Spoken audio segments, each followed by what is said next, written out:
Hello, my name is Fiona Sadler, and having swam all my life, I am super excited to be doing these interviews on behalf of the guys at Sports Abroad. And today, I'm joined by a Yorkshireman, born and bred, who has crossed the borders and somehow ended up in sunny Manchester, but he loves it. Hello and welcome to Mark Rose. Hello, Mark. How you doing, Fiona? I'm all right. So let me get this right. Your title is officially Head of Coaching and Strategic Lead for Aquatics at Manchester City Council.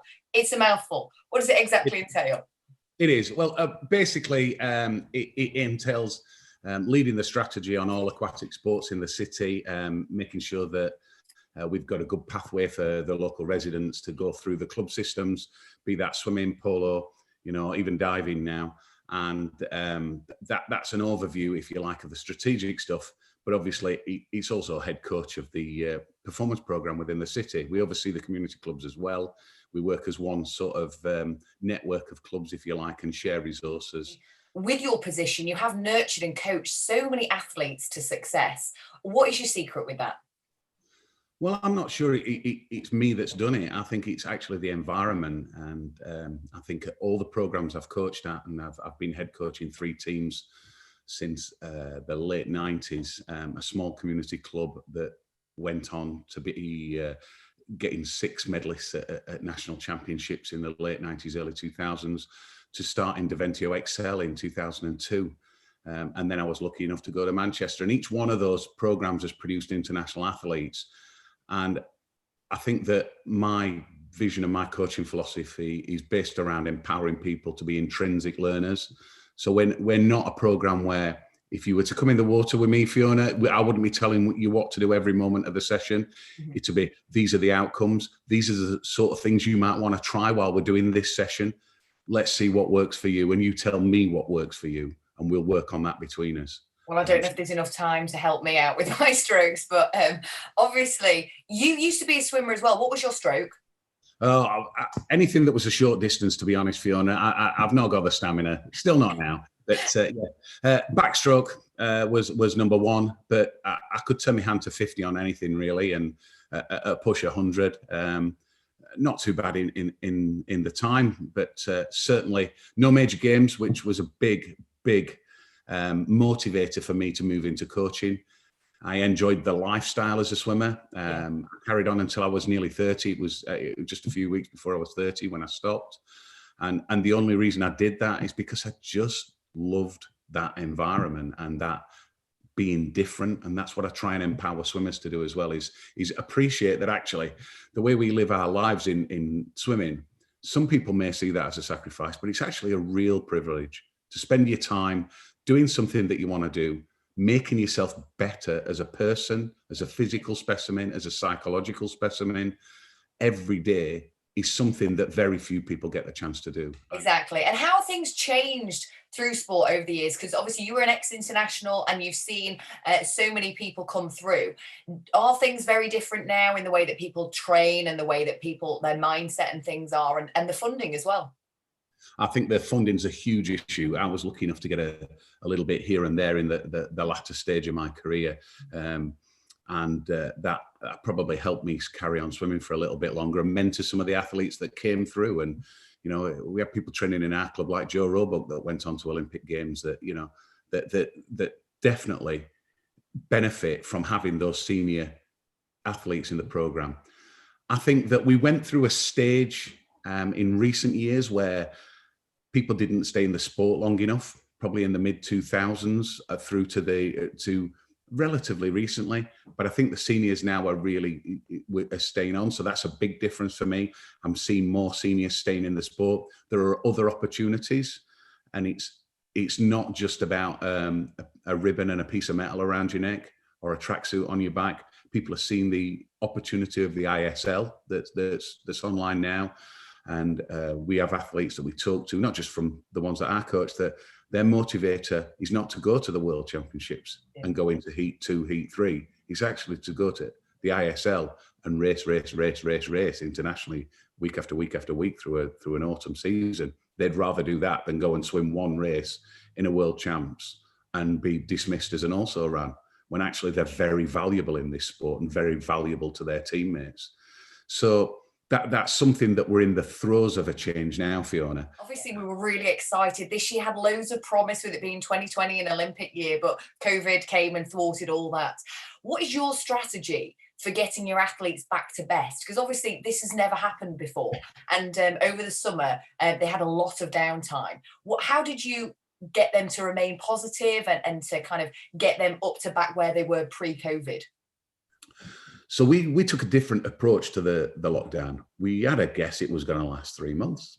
So what we did is we thought, well, you know, what's going to be relatively impossible to do? We turned it on its head. So myself, our support staff team all met and talked a week before it happened, because you could smell it in the news, Fiona, couldn't you? It was coming.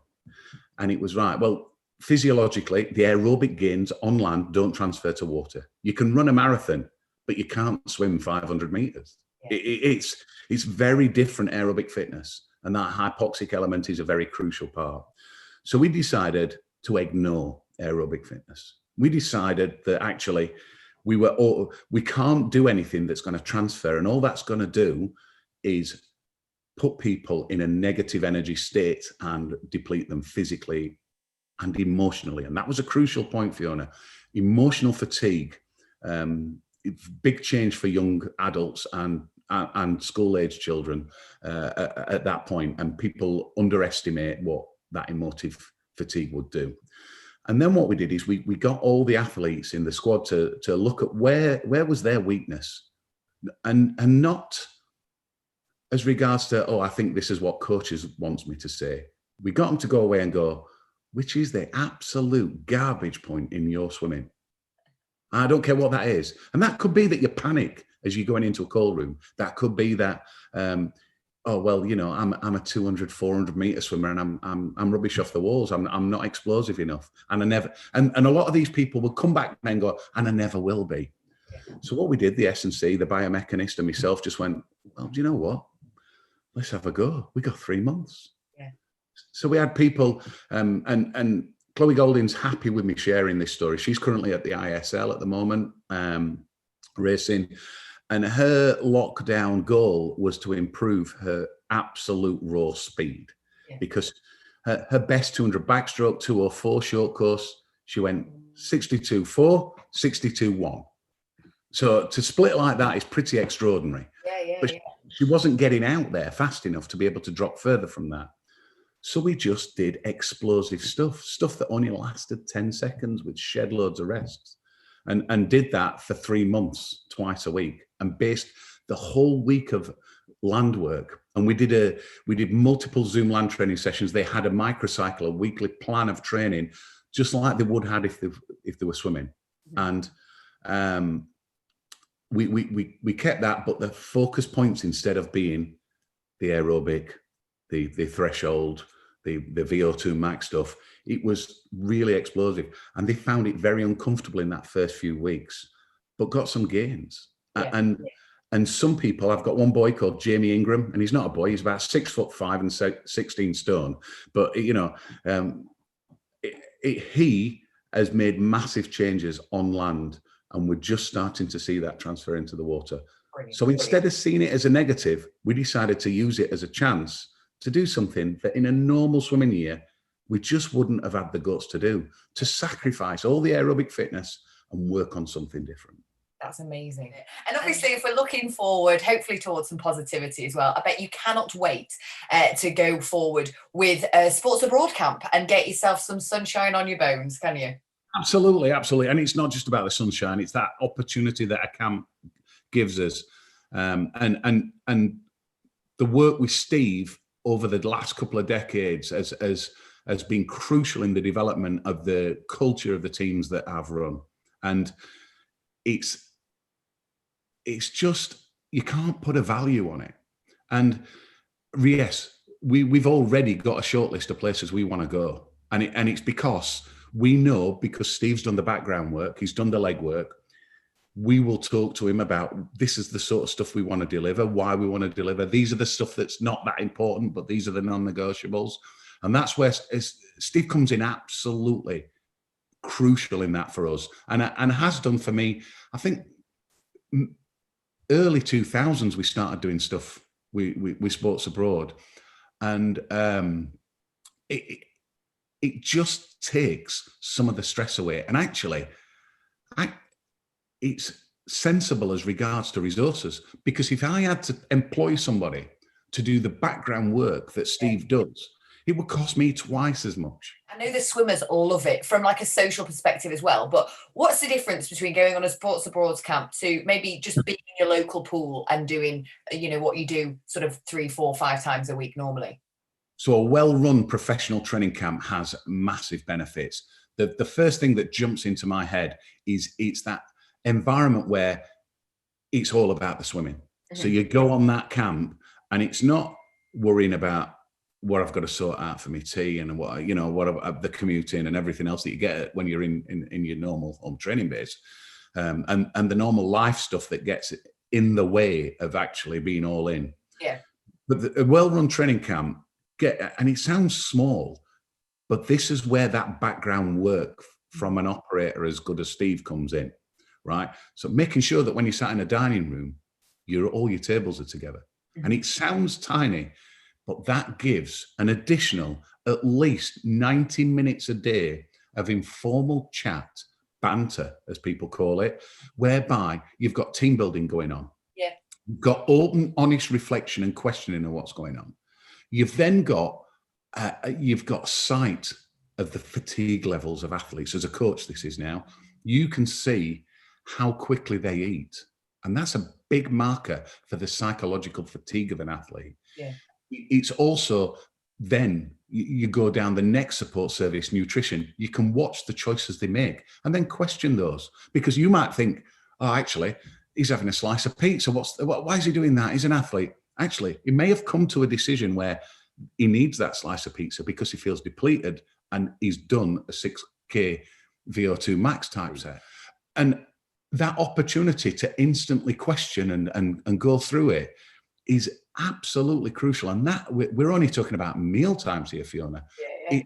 It's the little walk between hotel and pool.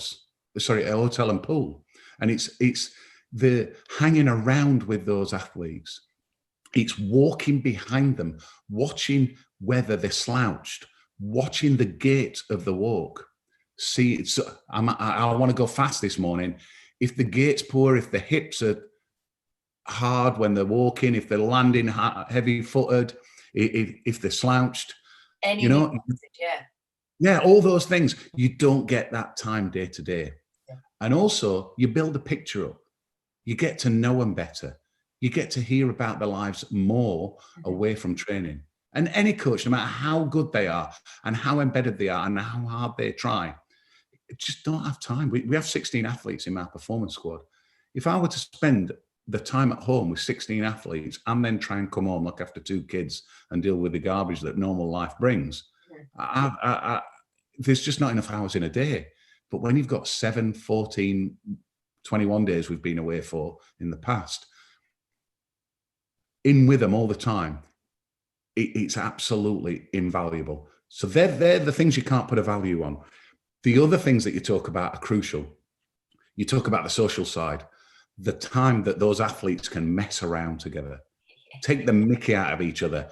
I've seen swimmers hiding each other in lockers to make each other's jump on training camps, hiding in kit bags, and stuff that you might think it's misbehaviour, but everybody's laughing, smiling, arms around each other, helping each other out. And that's when you get the best out of people, isn't it? Too right. And the other thing that Steve provides is a really open, honest reflection of the physical resources on a camp. This is what a pool looks like. This is my opinion of it.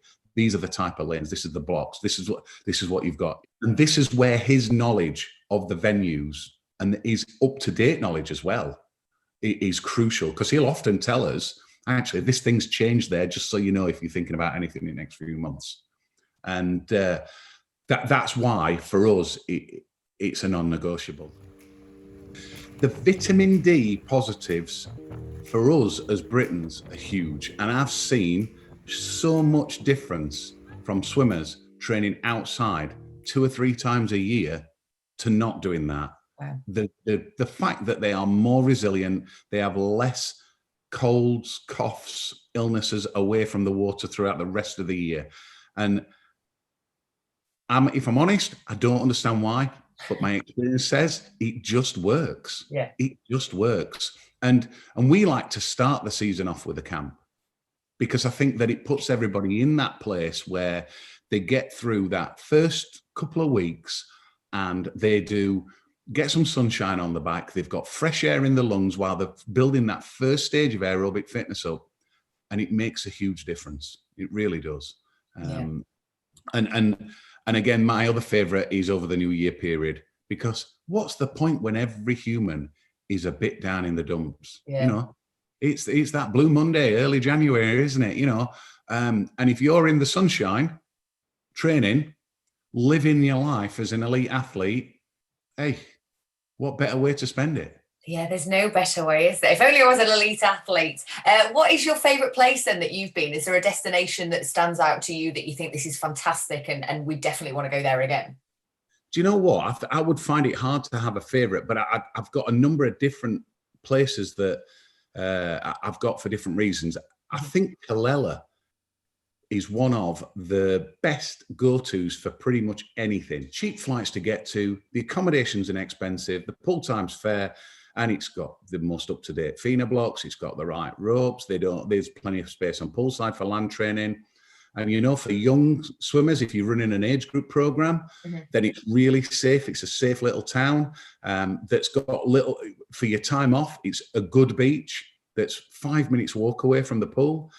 And there's a great pedestrianised area, you know, for walking around with the athletes at night so they can, you know, get a small ice cream or do whatever.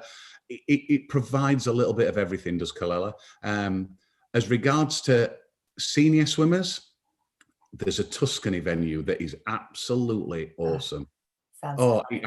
Honestly, it is out of this world. And it's out of this world for a number of reasons. Number one, obviously the pool's great.